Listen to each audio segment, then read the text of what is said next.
Olá!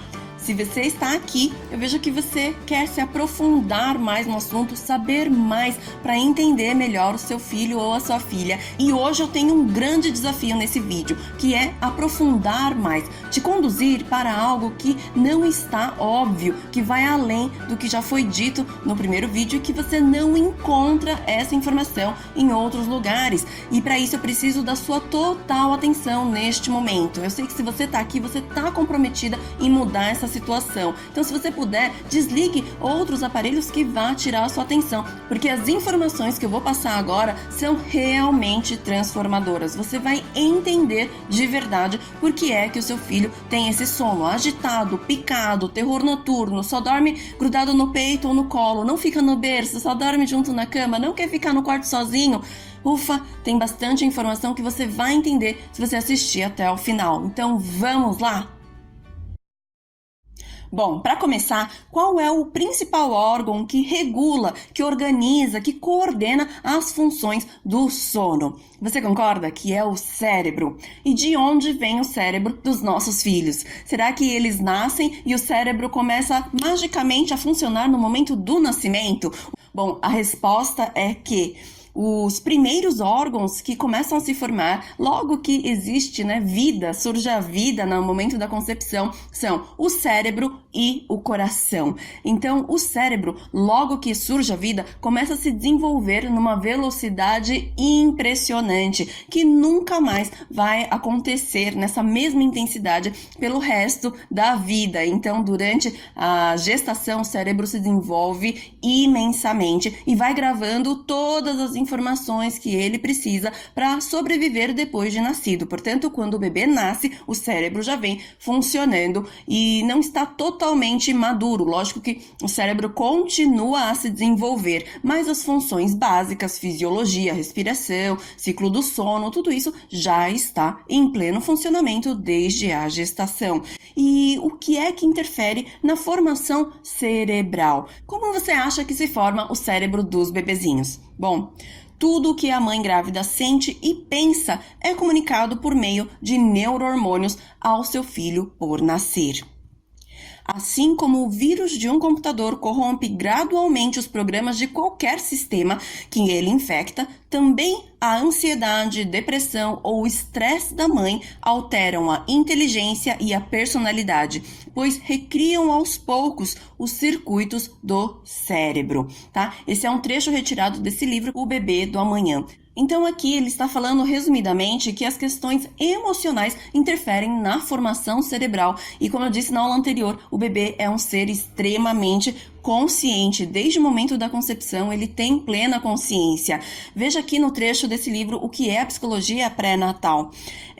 O feto tem vida emocional. É um ser que sente, tem emoções, experimenta prazer e desprazer, dor, tristeza, angústia ou bem-estar, que é capaz de relacionar-se com sua mãe, captando seus estados emocionais e a sua relação afetiva com ele. O útero também deixou de ser considerado um lugar seguro, silencioso e totalmente recluso. Então, como eu falei, o bebê é um ser extremamente consciente. Ele já sabia, estava aprendendo durante a gestação tudo o que ele precisa ser depois de nascer através das experiências que a mãe teve enquanto ele era gerado. Então, veja esse artigo da super interessante. O feto aprende. Não é só o corpo que se forma durante a gravidez. A personalidade, a inteligência e os traumas também estão em gestação.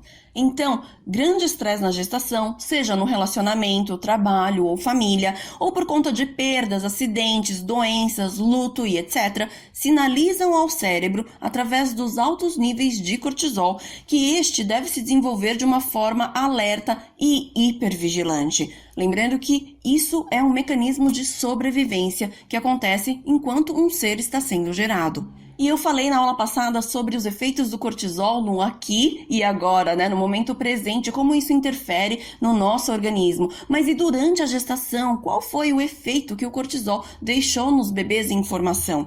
Então, os bebês tiveram os mesmos sintomas fisiológicos do corpo da mãe, porém numa intensidade percebida pelo bebê de dezenas a centenas de vezes maior. Uma descarga de cortisol que chega pelo cordão umbilical no bebê, ele tem um impacto que é dezenas a centenas de vezes mais forte, dependendo do estágio de desenvolvimento em que ele está. E aí acabam impactando diretamente na formação dos órgãos vitais, principalmente o aparelho digestivo, que é onde chega o cortisol pelo cordão umbilical. Então, isso tem uma influência direta na formação cerebral, porque o cortisol, ele avisa ao cérebro que ele precisa se estruturar de forma hiperativa, e aí acontece uma queda na imunidade e também interfere nas habilidades emocionais. Vai ser um bebê mais irritadiço, né, com maior agitação, justamente porque o cortisol ensinou o cérebro que é assim que ele precisa se estruturar para sobreviver. E como consequência, tem uma influência direta na capacidade de relaxar e dormir, a não ser que isso tenha acontecido com tranquilidade e frequência durante a gestação. E acaba também, como eu falei, tendo um prejuízo na formação, principalmente do sistema digestivo, que vai dar origem a cólicas, refluxos e problemas intestinais. Não só no recém-nascido, mas ao longo da vida, tá? Isso tem a origem nas experiências que foram vividas na gestação, tá bom? E aí fica mais claro o que aconteceu com os bebês que foram gerados diante de algumas circunstâncias. O que sente uma mãe que está gerando após uma perda anterior? Ou se houve a perda de irmão, né, de um dos gêmeos que ela estava gerando, que é bem comum. Se ela viveu um processo de fertilização in vitro, como que é uma mulher que está vivendo todo o processo, né, essa expectativa de gerar um filho? Quais são os sentimentos? Você acha que não existe o estresse emocional nesse processo, né? E se houve doenças graves durante a gestação, um risco, né, de perda de saúde, tudo isso também chegou no bebê. Se houve a perda de alguém próximo, um familiar, um ente querido, e você viveu um luto na gravidez, isso também chegou ao bebê e também foi estressante, né? E se houve algum acidente durante a gestação, ou brigas e até uma separação no relacionamento enquanto estava gerando o bebê, tudo isso gerou, né, uma série de sentimentos na mãe. Então perceba que os sentimentos chegaram no bebê e informaram como o cérebro deve se estruturar. E a partir disso, você consegue perceber o que sente uma mulher, né, na maioria dessas situações. E aqui, gente, por favor, eu não tô falando de regras específicas, aqui não é matemática, tá? A gente tá falando de sentimentos, né, do ser humano, de uma mulher que estava gestando e só pela situação em si já está extremamente sensível. Aqui é para você compreender, diante da sua história, o que você sentiu e como o seu filho se formou a partir disso, porque isso não está só no sono, isso está em quem ele ou ela é como um todo, na personalidade, no temperamento, no que ele gosta, no que ele não gosta, como ele se sente diante de cada tipo de situação. Tudo isso vem através da experiência da mãe que estava gerando. E é importante que você perceba isso agora. Quais foram os seus principais sentimentos? Bom, falando de forma bem genérica aqui, só para facilitar didaticamente, né, nessas situações principalmente houve muito medo, insegurança. Então perceba que o bebê também vem com essa informação de medo, de insegurança, de que há um risco, né? Talvez um perigo de perder alguém, perder a mãe, de ele se perder. Tá? Então perceba que essas são as informações que estão dentro do seu filho ou da sua filha, tudo bem? E seguindo adiante, quando o nascimento foi difícil, tá?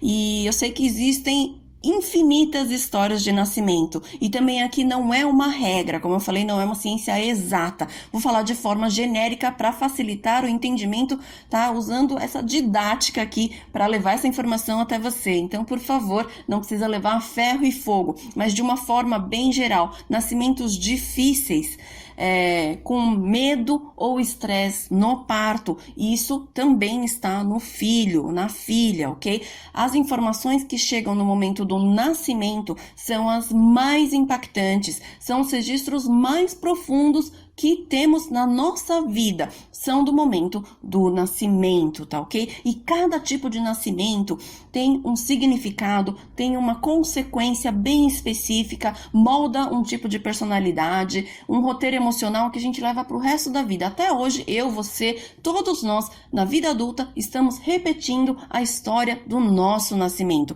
Mas aqui nesse vídeo eu não vou conseguir falar isso, né, em detalhes. Precisaria de algumas aulas a mais, né, para especificar cada tipo. Porém, dentro do meu programa completo, eu tenho uma aula que eu falo cada um detalhadamente quais são as características e consequências, os impactos de cada tipo de nascimento, tá bom? Então aqui eu vou falar de uma forma bem breve, mas só para você entender que o que ficou no nascimento interfere imensamente no nosso dia a dia, tá? Até hoje nós estamos vivendo isso. Então, se o nascimento foi com o uso do forceps ou extrator, é um bebê que normalmente tem medo de nascer, né? Por isso ele precisa de uma ajuda e é uma ajuda de forma brusca, né? Violenta para o bebê. E isso tem uma consequência que fica principalmente na região do crânio. E isso pode interferir, por exemplo, quando a criança recebe algum toque na região da cabeça, ela não gosta de lavar o cabelo, de tomar banho, de colocar roupinha, porque existe uma memória traumática na região da cabeça, do rosto, né? E o mesmo também quando o bebê nasce com cordão umbilical enrolado, ele tem uma memória que vem na parte onde estava sendo apertado, e talvez esse bebê ele não goste também de ser trocado, de usar roupas que peguem na região do pescoço, e existe um conflito muito grande de raiva, de ter sido literalmente sentir essa pressão através do cordão, que lógico que a culpa não é da mãe, só estou dizendo que isso vem como uma memória celular. Ele pode ter alguma resistência alimentar, uma seletividade, porque existe uma memória traumática na região da garganta, caso tenha nascido, né, com cordão enrolado muito apertado na região do pescoço. E isso vem também à tona no momento do sono. Eu já vou explicar como isso acontece. Então, se o nascimento teve algum risco de vida, seja para a mãe ou seja para o bebê, então quando isso acontece, que sentimentos essa mãe tem, né? Esses sentimentos estão no bebê também. Se houve internação pós-parto da mãe ou do bebê, bebês que passaram pela UTI ou pela incubadora têm todo o registro da experiência de terem ficado separados da mãe e numa caixinha, né, de acrílico, enfim, eles têm a impressão de que quando eles são colocados no berço ou num carrinho ou no bebê conforto, toda a experiência que foi vivida na incubadora vem à tona através dos registros inconscientes. E aí ele revive o pânico de ter ficado longe da mãe, de ter sofrido uma série de procedimentos que foram necessários sim para a sobrevivência dele, mas que para ele foram memórias de dor, de ausência, solidão, de um medo muito grande, e tudo isso vem à tona quando é colocado, por exemplo, no berço. Então, bebês que têm experiência de internação, perceba que isso é muito comum. Né? E uma separação pós-parto, se essa separação foi por um tempo muito longo, né? O muito longo do bebê é diferente de um muito longo para um adulto. Então, se você depois do nascimento não conseguir ter um contato logo, né, breve depois do nascimento, ele também tem uma experiência de medo, solidão, de talvez um abandono. Não estou falando que você abandonou, mas ele pode ter entendido como um abandono, e aí ele não consegue dormir sozinho no quarto, no bercinho, porque vem à tona essa memória de quando ele viveu isso logo após o nascimento. Ai, Olivia, mas quanta frescura, tudo isso o bebê nem se recorda, você tá falando umas coisas que tá forçando a barra. Eu sei que essa informação você não encontra em qualquer lugar e pode ser totalmente nova para você. Foi para mim também. E só a partir do momento que eu entendi como o nascimento dos meus filhos impactava diretamente, não só no sono, mas em toda a personalidade, temperamento e as crenças que ele tem, eu consegui ajudá-los verdadeiramente, tá? Então é importante que você agora me dê um voto de confiança para ir comigo até o final desse vídeo para você entender o raciocínio de como isso interfere diretamente no sono do seu filho todos os dias, ok? Os bebês são super conscientes, eles têm a memória de tudo o que viveram desde a gestação, tá? E só para complementar aqui, numa gestação, quando ela não é esperada e a mulher descobre que está grávida, qual é o sentimento que ela tem? Esse sentimento também está no bebê. Quando o bebê é esperado do sexo oposto ao que ele é, como que essa mulher reagiu quando descobriu? Esse sentimento que ela teve também está no bebê. E isso pode interferir no sono, porque se isso foi marcante para o bebê, tá bom? É do ponto de vista dele, isso ele pode ter interpretado como uma rejeição. Quando a mãe deixa para dormir, ele vive essa rejeição, essa solidão. Então, ele não consegue desgrudar da mãe. Normalmente é um bebê que vai ser muito apegado à mãe e não consegue viver separações, né? Aí da escolinha ou dormir separado, porque toca na ferida emocional dele, desses momentos da gestação. E a depressão pós-parto. Qual é a mensagem, né, da depressão pós-parto? É uma tristeza persistente e normalmente existe um foco ou excessivo no bebê ou a falta total de conexão com o bebê, tá? Isso são alguns sinais. E você, se está vivendo isso, precisa pedir ajuda. Por quê? Porque o estado depressivo na mãe é sentido pelo bebê. Lembra da simbiose? Que está em fusão emocional e, por consequência, interfere diretamente na formação cerebral do filho, deixando-o mais irritadiço, choroso e inconsolável. Então, um bebê que está, né, com uma mãe em depressão nesse momento, ele está vivendo uma depressão paralelamente e ele manifesta todo esse incômodo que está vivendo, né, através da sua mãe. Por isso que você precisa pedir ajuda profissional, caso você esteja passando por isso. Eu sei que eu já falei bastante e as informações não estão fáceis de digerir. Eu sei que tá um pouco chocante, mas eu preciso que você fique comigo agora, porque é a hora que eu vou finalizar a lógica e você vai entender finalmente o porquê que seu filho ou sua filha não conseguem dormir tranquilamente, ok? Então, você já entendeu que o cérebro está diretamente relacionado ao sono e você também entendeu como se formou o cérebro durante a gestação.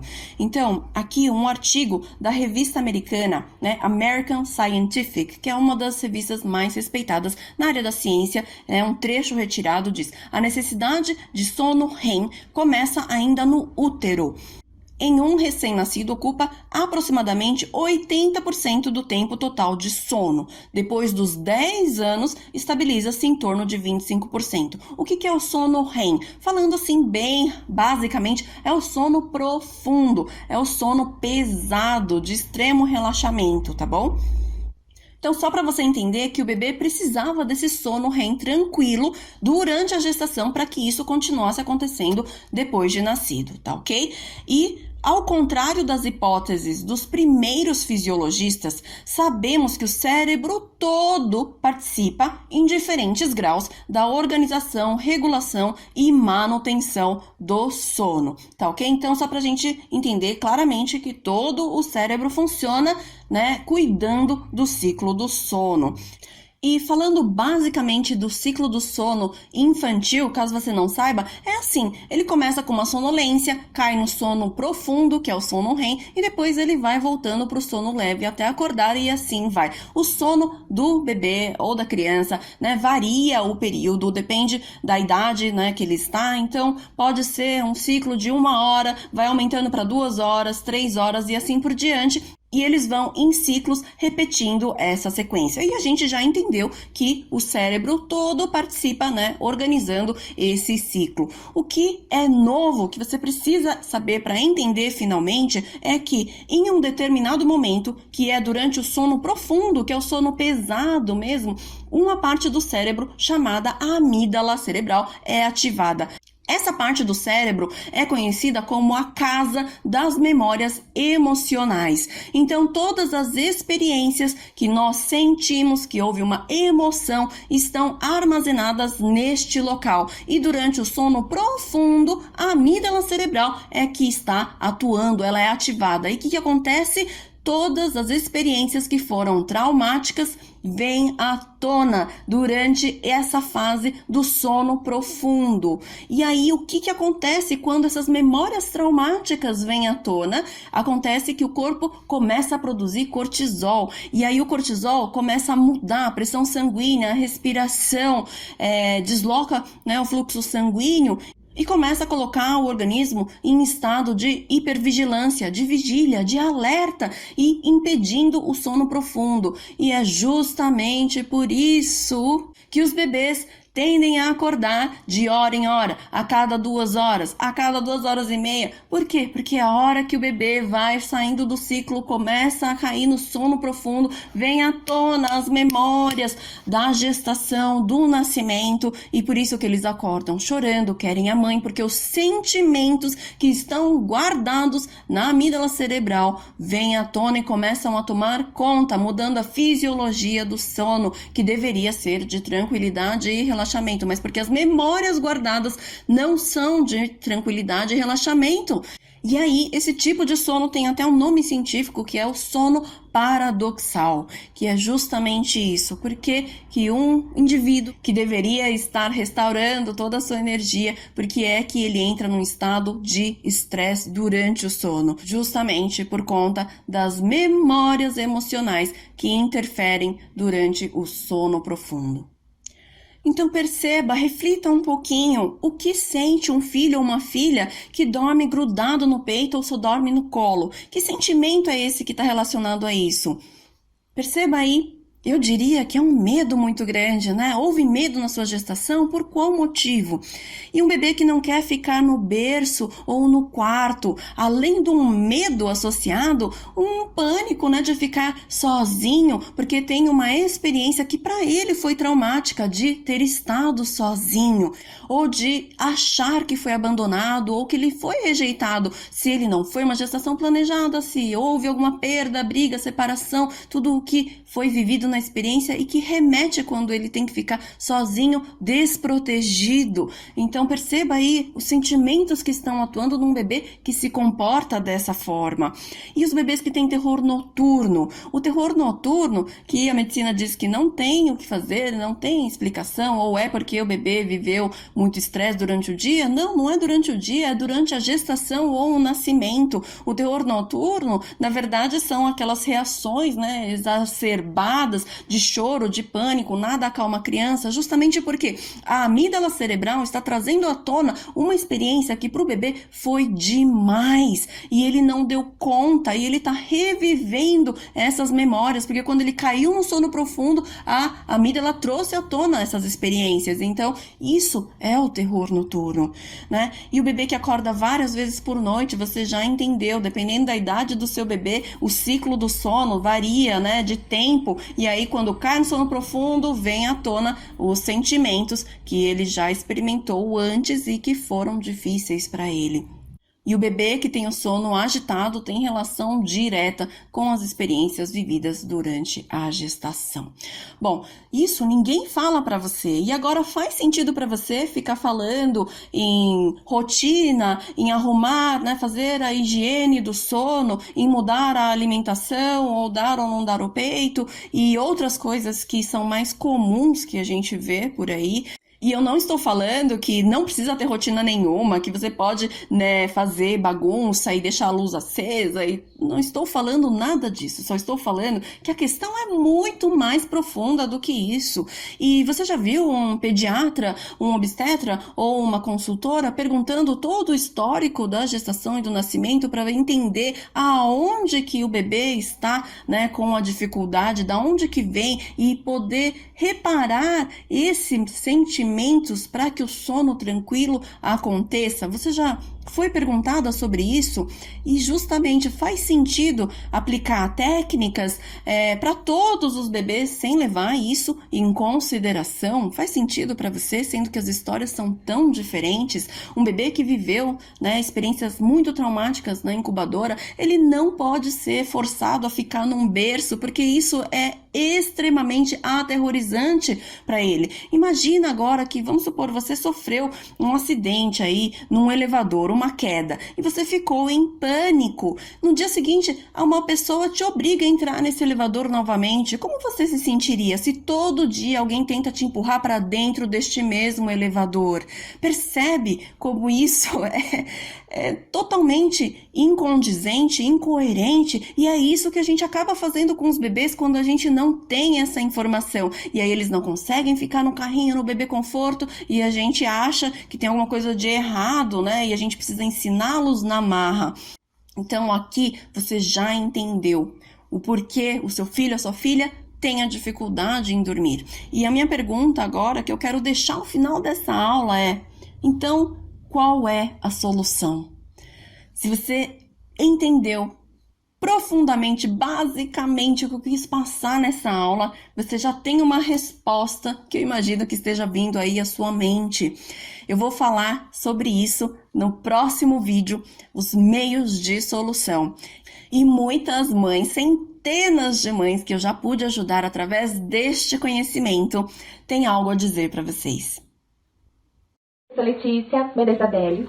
A Isabelle vai fazer 6 meses semana que vem. Era um choro incessante que não tinha nada que acalmasse ela e não havia consolo e nós ficávamos desesperados, porque não tinha como acalmá-la e depois ela precisava dormir também para ter desenvolvimento. Eu sou a Mariana, sou moradora de Porto Alegre, no Rio Grande do Sul. Sou mãe do Arthur, de 1 ano e 3 meses. Com 1 mês, o Arthur começou a ter crises de choro, crises de cólica muito forte. Ele chorava noites e noites e eu, desesperada, não sabia mais o que fazer. Até que com 2 meses, mais ou menos, a gente descobriu que ele tinha alergia à proteína do leite de vaca. Olá, eu me chamo Priscila, sou mãe das gêmeas Anitta e Tarsila, de 1 ano e 9 meses. São bebês muito irritadas, que não dormiam nem de dia nem à noite, eram o tempo todo no peito. E aquilo estava me deixando extremamente cansada.